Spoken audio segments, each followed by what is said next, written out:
Sir నమస్తే sir. నమస్కారం అండి. సో మొన్న పవన్ కళ్యాణ్ గారు మాట్లాడిన మాటలకి అసలు అంటే ఆ రోజు ఒక్కరోజే అనుకున్నాము, బట్ స్టిల్ ఇప్పటికి కూడా రకరకాల వీడియోలు పెట్టేసి అసలు ఘోరంగా ట్రోల్ చేస్తున్నారు ఆయన్ని. అంత బాధపడాల్సినటువంటి అవసరం ఏంది? గతంలో నువ్వు కూడా భోగాపురం వద్దన్నావు అని చెప్పేసి.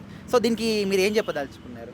కావాలని పవన్ కళ్యాణ్ గారిని తక్కువ చేసి మాట్లాడడం తప్ప ఆయన ఇప్పుడు భోగాపురం వద్దన్నాడు. జగన్మోహన్ రెడ్డి కదా భోగాపురం వద్దన్నది ఎర్ర బస్సు రాని చోటకి ఏరి బస్సు అంట.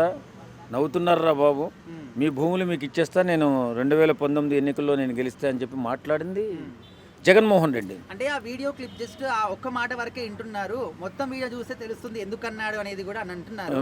మాకేం చెవులు లేవు అనుకుంటున్నాడు అంటే బుద్ధి లేకుండా మాట్లాడకూడదు. వేళ పవన్ కళ్యాణ్ గారు ఆయనకున్నటువంటి ప్రేమ, మోడీ గారి మీద ఉన్నటువంటి అభిమానంతో ఆ రోజు కాక్రోచ్ జనతా పార్టీ చేస్తున్నటువంటి పోరాటంలో ఇష్టానురీతిగా అనకూడని మాటలు ప్రధానమంత్రి గారిని వారి తల్లిని కూడా అన్నారు. చాలా బాధపడ్డారని చెప్పిన దానికి ఎవడెవడో ఏదేదో మాట్లాడుతున్నాడు. 21 మంది చనిపోతే వాళ్ళ వల్ల నీకు బాధ లేదా అని అడుగుతున్నారు. బాధపడ్డాడు, ఆ రోజు బాధపడ్డాడు, ఈ రోజు బాధపడవలసిన అవసరం లేదు. రోజు బాధపడుతూ ఉంటారంటే మరి అలాగైతే తెలంగాణ ముఖ్యమంత్రి ఏమైనా చెప్పాడా 21 మంది గురించి? పక్కనున్నటువంటి తమిళనాడు ముఖ్యమంత్రి విజయ్ చెప్పాడా? పవన్ కళ్యాణ్ గారినే ఎందుకు వీళ్ళు ఇలా మాట్లాడుతున్నారు? బుద్ధి లేని మాటలు మాట్లాడుతున్నారు. పవన్ కళ్యాణ్ లాంటి నిజాయితీపరుడైన నాయకుడు నోటి వెంట వచ్చే ప్రతి మాట కూడా బిడ్డల భవిష్యత్తు, అనగారిన వర్గాల భవిష్యత్తు. అంతే తప్ప ఆయన్నే ట్రోల్ చేయాలని ప్రయత్నం చేస్తున్నారు. ఆయన ట్రోల్ చేసిన ప్రతి ఒక్కడు కూడా పతనం అయిపోయాడు. అది తెలుసుకోవాలి ఫస్ట్. అంటే సార్ ఒకటి పాత వీడియో ఒకటి వైరల్ చేస్తున్నారు పవన్ కళ్యాణ్ గారిది. ఆయన కూడా ఏమన్నాడంటే అన్యాయమైన రైతుల దగ్గర నుంచి అంటే ఇన్ని ఎకరాల భూమిని లాక్కుంటున్నారు, వాళ్ళు అన్యాయం చేస్తున్నారు, భోగాపురం ఎందుకు అని చెప్పేసి ఒక వీడియో సర్క్యులేట్ చేస్తున్నారు అనమాట. సో దీన్ని ఇప్పుడు మాట్లాడడానికి అంటే రంగులు మారుస్తున్నాడు అని చెప్పేసి అంటున్నారు. ఇప్పుడు 5,000 ఎకరాలు అప్పుడు వాళ్ళు తెలుగుదేశం వాళ్ళు ప్రపోజల్ పెట్టారు. తర్వాత జగన్మోహన్ రెడ్డి వచ్చిన తర్వాత 2,500 ఎకరాలు ఏమో చేశాడు. దాన్ని తగ్గించి కుదించి చేశాడు. అప్పుడు పవన్ కళ్యాణ్ గారు ఏముంది, అప్పుడు ఉన్నటువంటి రైతులు ఎవరైనా వచ్చి మాట్లాడితే మాట్లాడుంటాడు. అంతే తప్ప పవన్ కళ్యాణ్ గారు ఎప్పుడు కూడా అభివృద్ధిని తక్కువ చేసి చూడాలనో లేకపోతే ఎవరినైనా తక్కువ చేసి మాట్లాడాలని ఎప్పుడు ఆయన మాట్లాడవలసిన అవసరం లేదు. కేవలం ఆయన్ని మాట్లాడి ఆయన్ని ట్రోల్ చేయాలనే ఆలోచన తప్ప పవన్ కళ్యాణ్ లాంటి నాయకుడు లేడురా బాబు. మీరు ఏ నాయకుడి తరపున పనిచేస్తున్నారో ఆ నాయకుడికి చెప్పండి. పవన్ కళ్యాణ్ లాగా నిజాయితీగా ఉండమనండి. లక్షల కోట్లు, 100 కోట్లు, 1000 కోట్లు, లక్షల కోట్లు దోసేయడం కాదు రాజకీయం అంటే. అక్కడ పవన్ కళ్యాణ్ అనే మహానాయకుడు ఉన్నాడు, వాడిని చూసి నేర్చుకోమని చెప్పండి. అంతేగాని బుద్ధి లేని గాడిదల్లాగా ఏ చిన్నది వచ్చినా పవన్ కళ్యాణ్ ట్రోల్ చేస్తూ ముందుకెళ్తున్నారు. ఏం అవసరం నాకు అర్థం కాదు. పవన్ కళ్యాణ్ లాంటి నాయకుడు ఎవడైనా దేశంలో ఉన్నాడా ఈవేళ? లేడు. మాట్లాడే ప్రతి ఒక్కడు ఏ నాయకుడినైతే నువ్వు ప్రేమిస్తున్నావో ఆ నాయకుడిని అడుగు. ఏ నాయకుడిని అయితే అభిమానిస్తావు, నువ్వు నాకులాగా చెప్పగలుగుతావా నేను పవన్ కళ్యాణ్ అభిమాని అని చెప్తా? నువ్వు చెప్పగలుగుతావా? రాష్ట్రం ఒక అభివృద్ధి గురించే ఇంపార్టెంట్. ఎందుకనంటే ఇప్పుడు పవన్ కళ్యాణ్ గారు అది మాట్లాడారు ఇది మాట్లాడారు అని చెప్పేసి అని అంటున్నారు. అయిపోయింది. అక్కడ పోయింది ప్రాణాలని మనకు కూడా తెలుసు. కానీ ఒక స్టేట్ డెవలప్ కావాలంటే కంపల్సరీ పీఎం గారి చేతి అయితే దాంట్లో అవసరం. కాబట్టి ఆయన వచ్చినప్పుడు ఆయనని పరిశ్రమించడం ఒక డిప్యూటీ సీఎంకున్న హోదా అని చెప్పుకోవచ్చు నేను. అర్థమవుతుందా? దానే నైతిక విలువలు కూడా అని అంటాం మనం. సో వచ్చిన ఆయనని రిసీవ్ చేసుకొని ఆయన గురించి మాట్లాడడం ఆయన కర్తవ్యం. అర్థమైందా? సో ఏదైతే ఇప్పటికే ఆంధ్ర అంటే బ్యాక్వర్డ్ అయిపోయింది ఎప్పటికో. సో ఇప్పుడు కూడా మనం నరేంద్ర మోడీని సపోర్ట్ చేయకుండా మాట్లాడితే మాత్రం అది తప్పే. సరే, న్యాయం చాలా రోజుల తర్వాత అయ్యింది, కానీ న్యాయం అయితే జరిగింది కదా. అక్కడికి వచ్చిన పర్సన్ గురించి మనం మాట్లాడాలి. కానీ దాన్ని మీరు తీసుకొని ట్రోల్ చేయడము అసలుకి మేము ఇట్లా అనుకోలేదు అట్లా అనుకోలేదు అని చెప్పేసి అనుకోవడం చాలా కరెక్ట్ అయితే కాదు ఇది. ఇప్పుడు ఆయన ఎవరిని పొగిడాడు, ఏం మాట్లాడాడు, బాధపడ్డాడు, ఏడ్చాడు, ఇదంతా కూడా అవసరం లేదు. జనాలకు ఏం కావాలి? రాష్ట్రం డెవలప్మెంట్ కావాలి. ఇప్పుడు అల్లూరి సీతారామరాజు అని చెప్పేసి గొప్ప పేరు పెట్టారనమాట, ఇంటర్నేషనల్ ఎయిర్పోర్ట్ అని. సో దాని గురించి ఎంత గర్వంగా చెప్పుకోవాలి రాష్ట్ర ప్రజలు. కానీ అంత వదిలేసి ఈయన ఏం మాట్లాడిండు, ఆయన ఏం ఇది అవసరం అంటారా? అదే అన్న, ఎక్కడెక్కడ దొరుకుతారని చెప్పి చూస్తున్నారు. సో ఓవరాల్గా ఒకటి చెప్తున్నా, మీకు ఎయిర్పోర్ట్ వచ్చిందంటే మీకు అక్కడ ఎన్ని జాబులు వస్తాయి, ఏమంటారు ఫారెన్ లైక్ కొన్ని ఫ్యూచర్ డేస్లో లైక్ పెట్టుబడులు ఎన్ని వస్తాయి అని చెప్పేసి కొంచెమైనా లైక్ నాలెడ్జ్తో ఆలోచించాలి. లైక్ మీ గురించి ఆలోచించకపోయినా సరే మీ పిల్లల గురించి ఆలోచించండి. లైక్ ఎవరైనా మంచి చేస్తే మంచితనం గురించి మాట్లాడండి, అంతేగాని లైక్ పిల్లల గురించి పట్టించుకోలేదు, వాళ్ళ గురించి పట్టించుకోవాలంటే సెంట్రల్లోనే పట్టించుకోలేదు, ఇక్కడ డిప్యూటీ సీఎం పవన్ కళ్యాణ్ గారు ఏం చేస్తారు చెప్పండి. సో ఇదైతే కరెక్ట్ కాదన్న నాకైతే అనిపించింది. ఇంకొకటి, అక్కడికి ఓపెనింగ్ సెరమనీకి ఎవరైతే వచ్చారో ప్రజలు కూడా అండ్ అది గొప్పగా చెప్పుకుంటారా ఏదో అది పక్కన పెడితే వచ్చిన వాళ్ళందరూ కూడా పూల మొక్కలు చెట్లన్నీ కూడా వీక్కొని పోతున్నారు అనమాట. సో జనాలకు ఉండాల్సినటువంటి మినిమం కామన్ సెన్స్ ఇదేనా అని చెప్పేసి చాలామంది అంటున్నారు. మీరు ఎక్కడికి వెళ్ళారు, ఏం చేస్తున్నారని చెప్పేసి. సో దానికి నిజంగా అంటే వచ్చినోడు ఎంత బుద్ధిహీనుడైనా సరే లైక్ ఇప్పుడు మనమే అనుకుంటాం నరేంద్ర మోడీ అని చెప్పేసి, ఆయన మంచోడు కాకపోయినా సరే మన ప్లేస్కి వచ్చినప్పుడు మనం కొంచెమైనా ఆయనకు రెస్పెక్ట్ ఇవ్వాలి, అర్థమైందా. మనం అట్లా చేసి మనం అంత దులుపుకుంటే ఇప్పుడు ఏమంటారు మన భారతదేశం మొత్తం ఆయన గుప్పట్లో ఉంది.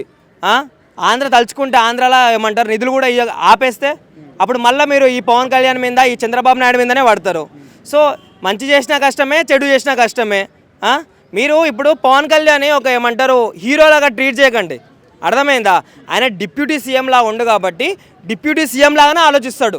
ఆయన ఆంధ్ర గురించి ఆలోచిస్తాడు, తెలంగాణ గురించి ఢిల్లీ గురించి ఆలోచించాడు, అర్థమవుతుందా.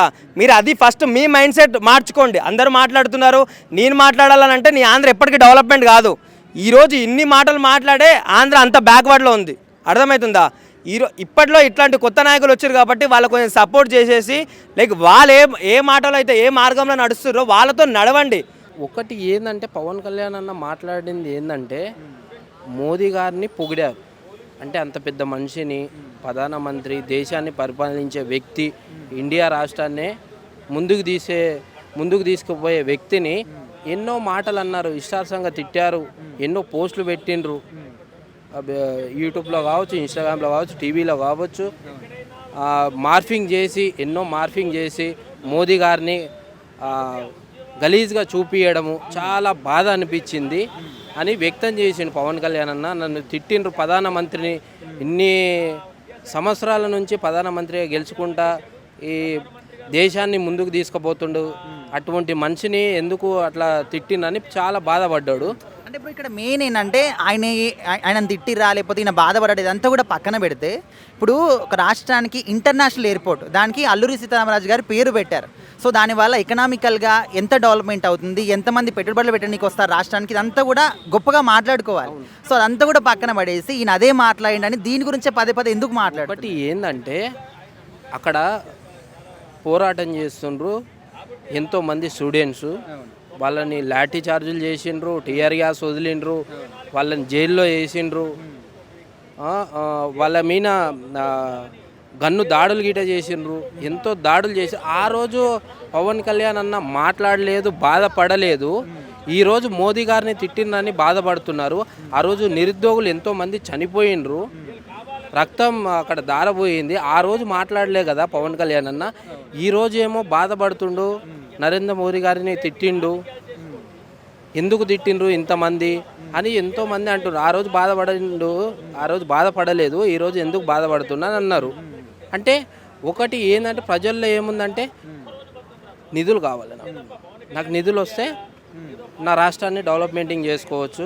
ఇప్పుడు ఎయిర్పోర్ట్ కట్టినా దాని పక్కన 2 వేరే కంపెనీలు వచ్చినా నా రాష్ట్రం బాగుపడుతుంది. నేను అందు గురించే మోడీ గారిని పొగిడినా అనుకోవచ్చు. ఎగ్జాంపుల్ అట్లనే అనిపిస్తుంది. నాకు నిధులు కావాలంటే మోదీ గారిని పొగడాల్సిందే. నేను ఒక దగ్గర పని చేస్తున్నంటే మా సీటు గారికి 2 లక్షలు అప్పు ఉంది సార్, సాయం చేయండి అంటే ఆయన పొగిడితేనే కదా నాకు ఇంప్రెస్ చేస్తేనే కదా ఆయన నాకు డబ్బులు ఇచ్చేది. అట్లా నా రాష్ట్రాన్ని బాగు చేసుకోవడానికి నేను మోదీ గారిని పొగిడినా, నాకు ఇంకా నిధులు వస్తాయి, నా రాష్ట్రాన్ని డెవలప్మెంటింగ్ చేసుకుంటా. ఈ ఎయిర్పోర్ట్ కాదు, ఇంకా 2 ఎయిర్పోర్ట్లు కట్టుకోవచ్చు, ఇంకా 5 కంపెనీలు తెచ్చుకోవచ్చు. ఇక్కడున్న నా విద్యార్థులకు ఎంతోమందికి జాబులు వస్తాయి.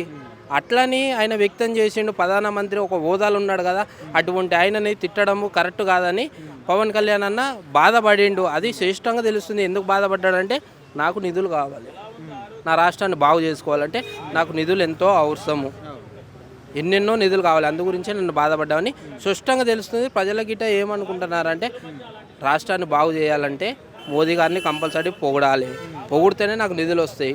లేదు పొగడకుండా ఆ రోజు నిరసన చేసిండ్రు, ఏం మోదీ గారు పట్టించుకోలేదు ఆ రోజు అంటే మనకు నిధులు వస్తే మళ్ళీ మన దగ్గరకు వస్తాడా?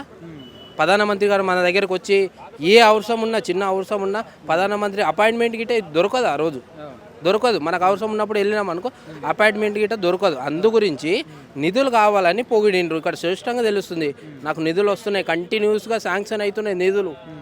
అందు గురించే పొగిడిండ్రు మోదీ గారిని, స్పష్టంగా తెలుస్తుంది. చెప్పాలొక మాట, భోగాపురం ఎయిర్పోర్ట్ అనేది ఆంధ్రప్రదేశ్కి ఒక ఎన్నెముక. ఈ రోజున నిన్న మొన్నను ఓపెనింగ్ అయింది. అలాగే ఓపెనింగ్ పక్కన పెడితే కనుక నిజంగా ఆంధ్రప్రదేశ్కి భోగాపురం ఎయిర్పోర్టు ఒక ఎన్నెముక. అంతే, ఎక్కడ వరకు ఇచ్చాపురం వరకు, ఇచ్చాపురం వరకు నెంబర్ 1 ప్రాజెక్ట్ అది.